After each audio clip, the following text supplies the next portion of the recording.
Hello, everyone. My name is Jada McFeders, and this is my internship presentation. Here is the agenda for the presentation. I'll cover them in order, starting from how I acquired the internship to snippets of the work products I created for the company.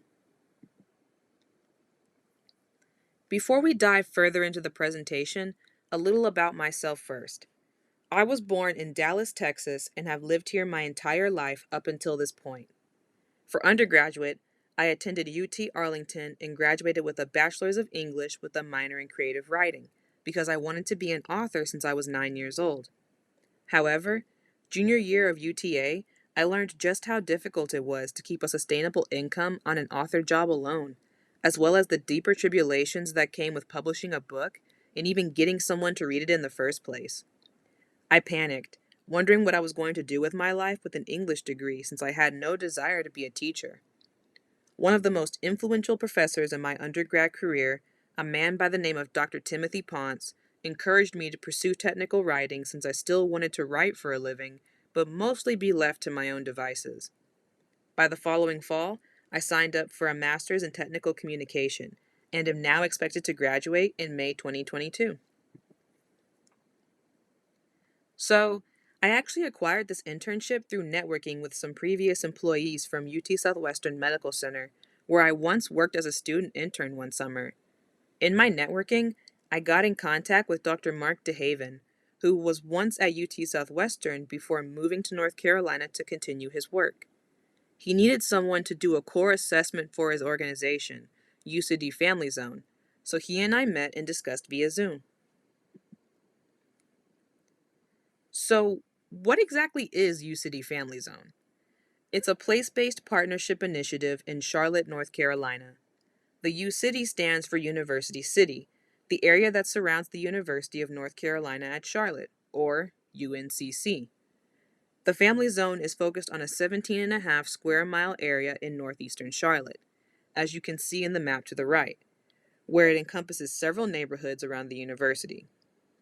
They were established to help over 100 nonprofits realign and coordinate their efforts to help the poor in the communities rather than competing against each other.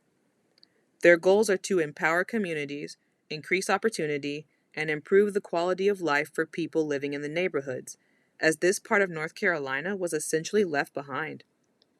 For this core assessment, I worked under the UNC Charlotte Academy for Research on Community Health, Engagement, and Services, or ARCHES. Essentially, they're the student organization overseen by Dr. DeHaven who are working to improve social equity in the Family Zone area.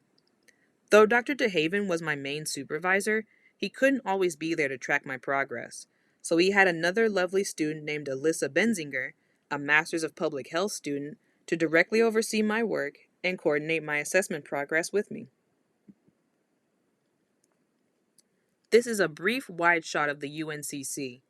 It's a beautiful school, but the money tends to circulate within campus and not to the poor communities surrounding it. As I worked on the core assessment and in collaboration with ARCHES students, I found my responsibilities to be very straightforward. I attended weekly meetings with the students for updates on their individual community products and interviewed organizational leaders who had strong contributions to the Family Zone's success. They shared important documents, reports, and websites that were essential to understand the organization's progress through Google Drive and email. A lot of the core assessment creation required that I keep track of email correspondence between myself, the Family Zone Steering Committee, and UNC faculty. I revised and edited some of the original source content down into something with easier readability, or grouped information together in what I believed was the best chronological order. The software and tools I used were consistent throughout my 10 weeks of work in this internship. I started off using Evernote, an effective note-taking software I had grown to love since undergrad, which was perfect at creating documents and notebooks that you could organize the notes into. Because I was attending weekly meetings and other planned meetings with steering committee faculty, I got familiar with Google Calendar invites pretty quickly despite never using it before. I was already familiar with Zoom because of a previous class that required it, Dr. Kim's content analysis class, so I had no issues using it for meetings.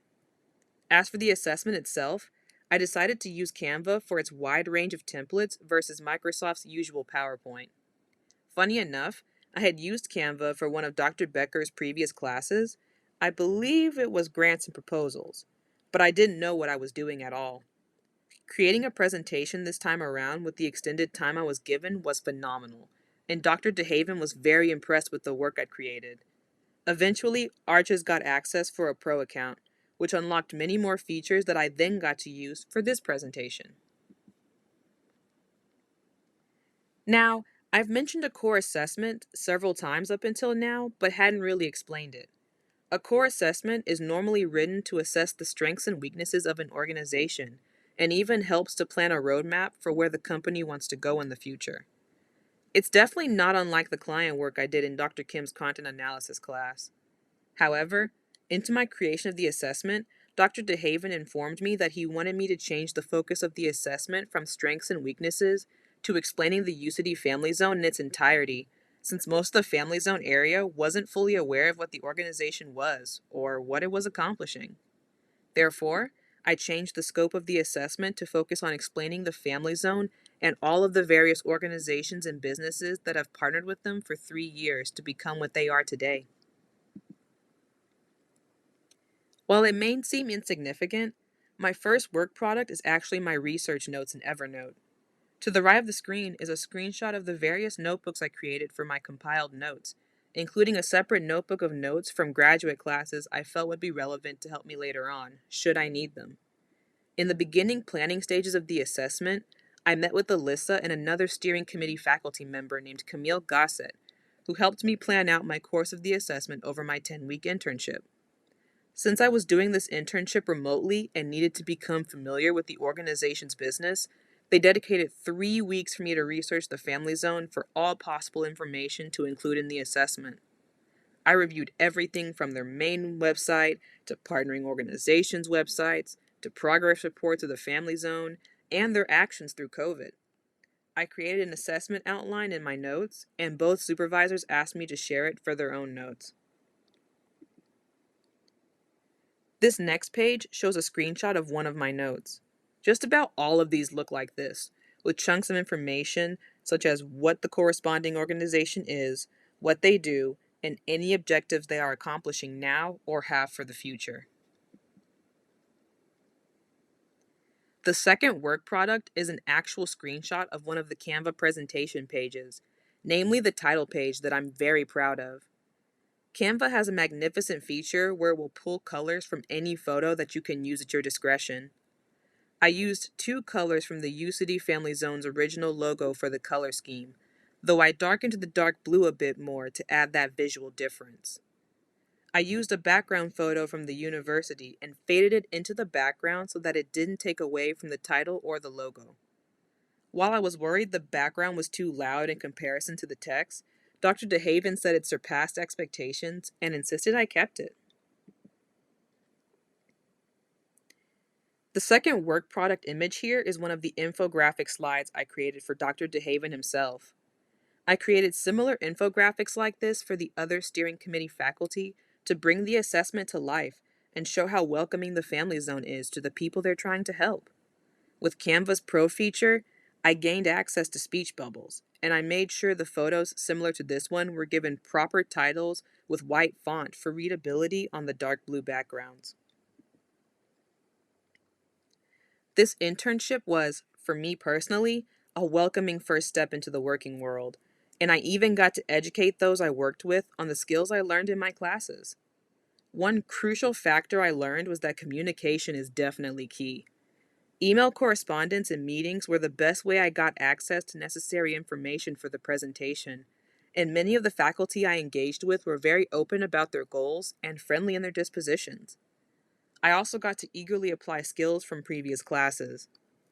TECM 5190 reminded me of how to properly use active voice while condensing the amount of information on each slide, as much of the content I edited hadn't been updated from months ago to almost a year ago. TECM 5191 helped me get into the proper mindset of how to approach the presentation itself. While the assignment wasn't necessarily single source authoring of MAGCAP Flare files, I was reminded that I'm not changing much of the content, but rather reorganizing it into a way that readers would better understand.